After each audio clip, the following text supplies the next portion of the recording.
ഞാനാ മാമ. എഴുന്നേക്ക്. നീ എപ്പോഴാ ജർമ്മനിന്ന് വന്നത്? ഇന്ന് രാവിലെയാ മാമ. നീ എന്തിനാ എന്റെ കാലിൽ വീണത് മോനെ? ഇപ്പൊ ഒരു വാക്ക് പറഞ്ഞില്ലേ, അതിനു വേണ്ടിയാ. ആരൊക്കെ ഈ വീട്ടിൽ എന്തൊക്കെ പറഞ്ഞാലും എന്റെ താരക്ക് നീയാണ് പയ്യ. Thank you mama.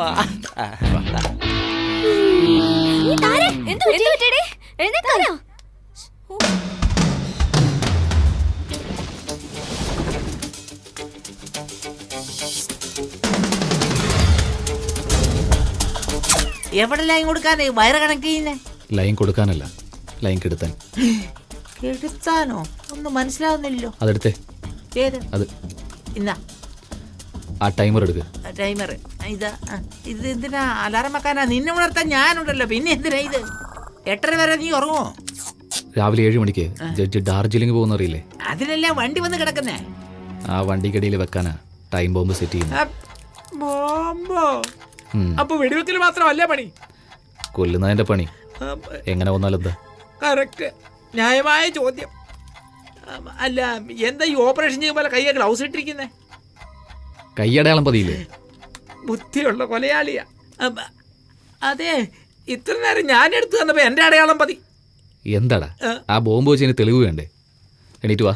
അപ്പൊ നീ വെക്കുന്ന ബോംബ് ഞാൻ വെച്ച പോലെയാ? അയ്യോ, മിണ്ടാതെ കിടന്നാ മതിയായിരുന്നു. ഞാൻ തന്നെ വന്ന് കുടുങ്ങി.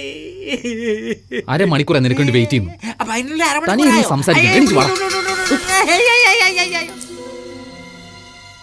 ഞാൻ വണ്ടിക്കടി പോവാം. നീ എന്റെ പുറകെ വന്ന് ആരെങ്കിലും വരുന്നുണ്ടോ നോക്കി സിഗ്നൽ തരണം. ഇല്ലെങ്കിൽ കൊന്നുകളയും. പോടാ. അയ്യോ, എന്താ തിരിച്ചു വന്നാ? എന്താ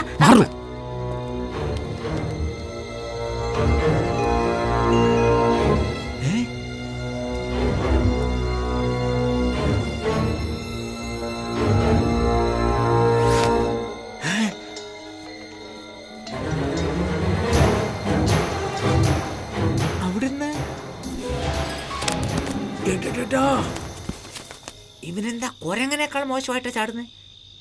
ഇതൊക്കെ കുരങ്ങന്മാര് കണ്ട നാണക്കേട് കാരണം ഒരു ആത്മഹത്യ ചെയ്ത് കളയും. അതിരിക്കട്ടെ, ആരെങ്കിലും വരുന്നുണ്ടോ നോക്കാം. വീടിന്റെ പുറകിൽ നിന്നെന്തോ ശബ്ദം കേൾക്കുന്നു. വേഗം പോയി നോക്ക്. വേഗം വേഗം വേഗം പോ. സാർ, അവൻ വണ്ടിയിലടിയിൽ ബോംബ് സെറ്റ് ചെയ്യുന്നു. പണി തുടങ്ങി കഴിഞ്ഞു. കുറ്റം എന്റെ തലയെ വെച്ചിട്ട് ബോംബ് വെക്കുമല്ലേ? ജഡ്ജിനൊപ്പം എത്ര പേര് ആകുമോ? ഇവിടെയാണോ പോകുന്നേ? ഞാൻ അതിനല്ല. അയാള് വന്ന എന്നെ കണ്ടില്ലെന്ന് പറ. അയാള് തന്നെ ആ ഇളയമാൻ ലൂസ്. ഞാൻ പോയി ഒളിക്കട്ടെ. എവിടെ പോളിക്കാൻ? ആ വണ്ടിയുടെ അടിയിൽ. അയ്യോ, അവിടെ തന്നെ പോയി ഒളിക്കണോ? അയ്യോ, പോയി. നീ ഇവിടെ എന്തെടുക്ക? ഇവിടെ ഞാനാ പറഞ്ഞു വിട്ടെന്ന് വിചാരിച്ച എന്നെ വന്നപ്പോ പഞ്ചറാക്കും. ജഡ്ജി നാളെ പോകാൻ പോവല്ലേ? അദ്ദേഹത്തിന് ആടിന്റെ സൂപ്പ് വേണമെന്ന് പറഞ്ഞു. എന്റെ മച്ചാനെ വെക്കാൻ അറിയാത്തോണ്ട് എന്നോട് വെക്കാൻ പറഞ്ഞ് ശല്യപ്പെടുത്തുക. എന്റെ കൈ മുറിഞ്ഞത് കാരണം ഗ്ലൗസ് ഇട്ടിരിക്കുന്നതെന്ന് പറഞ്ഞിട്ട് പോലും വിടുന്നില്ല. ഞാൻ വെളിയിലേക്ക് ഓടി വന്നപ്പോ ഈ വണ്ടി കണ്ടു. അടി കയറി വിളിച്ചതാ. ഇപ്പൊ കുട്ടി കണ്ടുപിടിച്ചു. നീ പേടിക്കണ്ട, ഞാൻ നിന്നെ രക്ഷിക്കാം. ഓക്കെ? ഉള്ളിൽ പോയി രണ്ടുപേരും കൂടി എന്നാ ചെയ്യുവാ? അയ്യോ, നീയോ? അവളെ കണ്ടോ? എവളെ? എന്റെ വുഡ് ബി താരയെ. ആ, കണ്ടു. കണ്ടില്ല. കണ്ടോ? കണ്ടില്ലേ? കണ്ടടാ. എവിടെ പോയി? അത് ഇങ്ങനെ നേരെ പോയി അങ്ങോട്ട് ഓടിപ്പോയി. അങ്ങോട്ട് എന്തിനാ ഇങ്ങനെ പോയി അങ്ങോട്ട് ഓടിയേ? അതെനിക്കറിയത്തില്ല, പക്ഷെ അങ്ങോട്ടാ പോയത്. നേരെ തന്നെ പോവല്ലോ. അങ്ങനെയും പോവായിരുന്നു. Hello baby. What buddy? എന്താ ഇനി ഒച്ച വെക്കാത്ത? ഞാനെന്തിനാ ഒച്ച വെക്കണം? അകത്താരുമില്ലേ? ആരുമില്ലല്ലോ. എവിടെ പോയി കാണും? നീ ആരെയാ നോക്കുന്നേ? ഞാൻ അളിയനെ നോക്കുക. ശരി, ഞാൻ അപ്പുറത്ത് പോയി നോക്കാം. അളിയാ, എന്താ ഇത്? 2 വയസ്സത്തെ കുട്ടി തന്നെയാ. നീയുണ്ടല്ലോ 2 വശത്ത്. ഞാൻ ചുറ്റി വന്നതാ. ഞാൻ ഉരുണ്ട് വന്നതാ. നീ ആരോടാ സംസാരിക്കുന്നേ? നീയോ? അതെ, നീ താരയെ നോക്കി പോയപ്പോ വഴിയിൽ ആ റാസ്കലിനെ കണ്ടായിരുന്നു. ഏത് റാസ്കലിനെ? അവൻ തന്നെ എന്നെ എപ്പോഴും പറ്റിച്ചു ബുദ്ധിമുട്ടിക്കുന്ന എന്റെ അളിയൻ റാസ്കൽ. നീ അളിയനെ തിരയുന്നു, പക്ഷെ ഈ ഞാൻ എന്റെ പെണ്ണിനെ തിരയുന്നു. നീ എന്തിനാ തിരയുന്നേ? എന്റെ കഴിവ് തെളിയിക്കാനാ. എടാ, എന്താണേലും തെളിയിക്കാൻ നേരവും കാലമില്ലടാ. നിന്നെ പോലെ അറിവ് കെട്ട വൃത്തികെട്ട ബുദ്ധിയില്ലാത്ത കഴുതകൾക്ക്. ആരെ ചീത്ത പറയുന്നേ? ഞാൻ എന്റെ അളിയനെ ചീത്ത വിളിച്ചതാ. ഓ, കേട്ടോ നിന്റെ മച്ചാൻ നിന്നെ ചീത്ത പറയുന്നേ? സാരമില്ല, പാവല്ലേ. ഒരു ഡ്യൂറ്റ് സോങ് അവളെ കേൾപ്പിക്കണമെന്ന് ട്രൈ ചെയ്യുമ്പോ അവൾ എസ്കേപ്പ് ആയി പോകുന്നു. അത് ഇന്നലെ നാളെ കേൾപ്പിക്കാമല്ലോ. അവള് കേട്ടാലും ഇല്ലേലും നീ അത് കേൾക്കണം.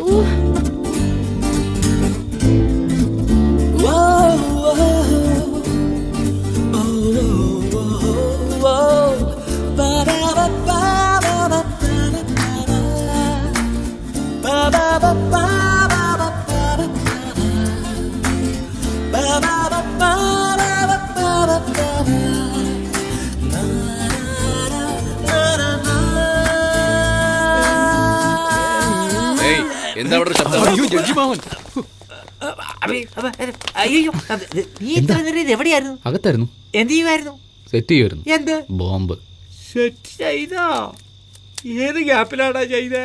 ഏത് ഗ്യാപ്പിച്ചതിലും നിനക്കെന്താടാ ബുദ്ധിയില്ലാത്തന്നെ, ബോധമില്ലാത്തന്നെ, റാസ്കൽ. നാളെ ആരുടെ ജീവൻ ആരെടുക്കുമെന്ന് നോക്കിക്കോളാം. പോകാം. വാ. പണി കിട്ടി. നാളെ ദൂരേന്ന് നോക്കാം ഇത് അങ്ങനെ പൊട്ടിത്തെറിക്കുമെന്ന്.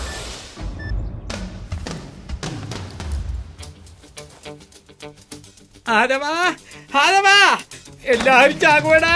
ഇപ്പഴെന്തിനാ കാരണേ? 8:30 പൊട്ടു. എത്ര മണിയെന്ന് പ്രശ്നമല്ലടാ, എത്ര പേരെന്നതാ പ്രധാനം. വന്ന് നോക്കടാ, ആ വണ്ടിയിലുള്ള ആളുകളെ വന്ന് നോക്ക, അവിടെ നോക്കടാ, നോക്ക്, അവിടെ നോക്ക്.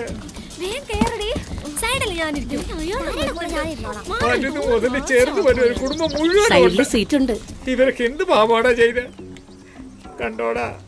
നിനക്ക് പോലും ഉള്ളിന്റെ ഉള്ളിൽ കരച്ചിന് വരുന്നു. എന്താടാ കരഞ്ഞോണ്ടിരുന്നവൻ പെട്ടെന്ന് ചിരിക്കുന്നേ? Judge judge കയറുന്നതിനാണോ സന്തോഷിക്കുന്നത്? കുടുംബം മൊത്തം കയറിക്കൊണ്ടിരിക്കുക. അതായുള്ള തലവിധി, കുടുംബമായിട്ട് ചാകണമെന്ന്. ഒരു ക്രൂരമായ കാര്യം എത്ര കൂളായിട്ടാ പറയുന്നത്. അയ്യോ, ഇത് ഡാർജിലിംഗിൽ കൊണ്ടുവന്ന് പാടാൻ പോവാണോ? പിന്നല്ലാതെ. അയ്യോ, ഇതിന്റെ ശബ്ദം കേട്ടെന്റെ തലയ്ക്ക് വട്ടുപിടിച്ച് ചാകണോ തോന്നുന്നു. ഞാൻ ഇവിടെ പോലും ശരി, ഇതില്ലാതെ എനിക്കൊരു ജീവിതമില്ല, മരണമില്ല. അങ്ങോട്ട് പോകുന്നതിന് മുമ്പ് എല്ലാം അറിയുമെന്ന് പറയാറുണ്ട്. അങ്ങോട്ട് ഇരിക്കുന്ന കുടുംബത്തിന് അതെല്ലാം മനസ്സിലായോ? എവിടെ? ബാനർജിയെ കണ്ടില്ലല്ലോ. എന്നെ എന്തിനാ അന്വേഷിക്കുന്നത്? ഇതാ ഇവിടെ നിൽപ്പുണ്ടമ്മേ. എന്നെ കൊല്ലാൻ നോക്ക് തോന്നി. അത് നടക്കില്ല, ഞാനിവിടെ ഇല്ല. അയ്യോ, എന്നെ ഞാൻ തന്നെ കാട്ടിക്കൊടുത്തു. ഇപ്പൊ തന്നെ കൊണ്ടുവരാമേ. ഞാൻ വരില്ല. എന്നെ കൊണ്ടുപോകാൻ എല്ലായിടത്തും വെച്ചല്ലേ? എന്താ എന്റെ മച്ചാനെ നിങ്ങളോട് കൊണ്ടുപോകാന്ന് പറഞ്ഞ് വിളിച്ചതല്ലേ? Good idea. ബാനർജി, നീ ഞങ്ങളുടെ കൂടെ വായോ. അപ്പൊ ഞാൻ അവിടെ നിൽക്കുമ്പോ കൂടെ വരാൻ വിളിച്ചതല്ലേ? നീ എനിക്കിട്ട് പണി വന്നല്ലേടാ. മസാലപ്പൊടി മുളകുപൊടി എല്ലാം കറക്റ്റ് ആയിട്ട് എടുത്ത് വെച്ചിട്ടുണ്ടോന്ന് അറിയാനാ വിളിച്ചത്. വെച്ചിട്ടുണ്ടോ? വെച്ചിട്ടുണ്ട് മോളെ, വെച്ചു. ഇത് ഞാൻ അവിടെ വന്നപ്പോ ചോദിക്കായിരുന്നില്ലേ? ഇവിടെ വന്നിട്ടാണോ പറയുന്നത്? അമ്മ വിളിച്ചത് കേട്ടില്ലേ? നീ എപ്പോഴും നമ്മുടെ കൂടെ തന്നെ ഉണ്ടാവും. വാ, ഒരുമിച്ച് പോവാം. അയ്യോ, എല്ലായിടത്തും ഒന്നിച്ച് പോകണമെന്ന് ആലോചിച്ചാ എങ്ങനെയാ ശരിയാവുന്നത്? അവിടെ പാചകം ചെയ്യാൻ ആള് കാണും, എടുത്ത് വളർന്ന ആള് വേണമല്ലോ. ഉണ്ടെങ്കിലല്ലേ. നല്ല ആഹാരം വേണം. അയ്യോ, എല്ലാ കാര്യവും നോൺസിംഗ് ആയി പോകും. വണ്ടി കയറാ. ഞാൻ തുണി മണി ഒന്നും ഞാനല്ലേ എടുത്തു വെച്ചു സാർ. അപ്പൊ നേരത്തെ എടുത്ത് വെച്ചത് നിന്റെ തുണിയല്ല? അല്ല, എല്ലാം നിങ്ങളുടെ തുണിയാ വെച്ച. എന്തിനാടാ ഇത്ര വലിയ പ്ലാൻ? സാർ കത്തുന്നു. അകത്ത് പാല അല്ല, അല്ലല്ലോ കൊല വൈറബി എല്ലാം തീർന്നിട്ട് ഒരു ബസ്സോ ഓരോ പിടിച്ച് ആരൊക്കെ വന്നേക്കാം. ഏയ്, ചുടുന്നതും വേവിക്കുന്നതെല്ലാം നിന്റെ അളിയൻ നോക്കിക്കോളും. അവൻ നിന്നേക്കാ ബുദ്ധിശാലി. അതെനിക്കറിയാലോ. നന്നായിട്ട് പോയിട്ട് പോകാൻ വെച്ചാ. എവിടെ വരാനാ? പോലീസ് ഇത് വിട്ടാ പിന്നെ എനിക്ക് ചാൻസ് കിട്ടൂല. സോറി സാർ, വരുന്ന വഴിയിൽ ഒരു ആക്സിഡന്റ്. സാരമില്ല, എനിക്ക് എല്ലാ അറേഞ്ച്മെന്റും കറക്റ്റ് ആയിട്ട് ചെയ്തു. ഞാൻ കുറച്ചുകൂടി ലേറ്റ് ആയെങ്കിൽ സാർ പോയേനെ. ഇപ്പൊ പിന്നെ ഏയ്, നീ എന്തിനോട് നിൽക്കുന്നേ? അകത്ത് പോ. അയ്യോ, ബസ്സിനകത്ത് പോകാനാ പറഞ്ഞ മച്ചാ. നീയും ഇവരോടൊപ്പം പോകുന്നുണ്ടോ? ഇപ്പഴും നീയാ? മുരുക, വെള്ളം എടുക്കാൻ മറന്നു പോയി, കൊണ്ടുവാ. ഇതാ കൊണ്ടുവരാം. സെക്യൂരിറ്റി, ഇവിടെ വാ. സാർ, വണ്ടി നല്ലവണ്ണം ചെക്ക് ചെയ്തല്ലോ? രാവിലെ തന്നെ ശരിക്ക് ചെക്ക് ചെയ്തു സാർ. ഇവരെ പോലുള്ളൊരു കാരണം ബോംബ് പൊട്ടുന്നത്. Sir, your escort is ready. Safe journey sir. Thank you. Okay. ഡേയ്, എന്താ? ഡേയ്, ഇത് കമ്മീഷണറാ. അതറിഞ്ഞോണ്ട് എന്നെ വിളിച്ചേ സാർ. ഡേയ്, എന്തിനാണ് എന്നെ തനിയെ വിളിച്ചോണ്ട് വന്നേ? സാർ, എന്റെ അവസ്ഥ വളരെ മോശമാണ്. പറയാനും വയ്യ, പറയാതിരിക്കാനും വയ്യ. ഒളിക്കാതെ പറ. പറയാം സാർ, ഈ വിഷയം നമ്മൾ മാത്രം അറിഞ്ഞാൽ മതി. ഞാൻ പറഞ്ഞു ആരോടും പറയണ്ട. ഇവിടെ മുരുകാ, എന്താടാ, എന്തോന്നാ ബാ എന്ന് പറഞ്ഞു നിർത്തിയേ? എന്നാണോ പറഞ്ഞേ? എങ്കിലും പറയാമല്ലോ സാർ. വല്ലാതെ വിശക്കുന്നുണ്ട് എനിക്ക്. ഒരു 10 രൂപ ഉണ്ടെങ്കിൽ കയ്യെ തൊപ്പിയോ? ഇതിനു വേണ്ടി ഒരു കമ്മീഷൻ ഇങ്ങനെയാണോ വിളിക്കുന്നത്? ചരക്കിനെ വിളിക്കുന്ന പോലെയാണോ വിളിക്കുന്നത്? എന്നാ ഒന്ന് തന്നാലുണ്ടല്ലോ. പോ. വഴിയിൽ യാതൊരു വക തടസ്സവും ഉണ്ടാവല്ലേ. എല്ലാവരും പ്രാർത്ഥിക്കും. ഗോവിന്ദ ഗോവിന്ദ ഗോവിന്ദ. പുറപ്പെടുമ്പോ തന്നെ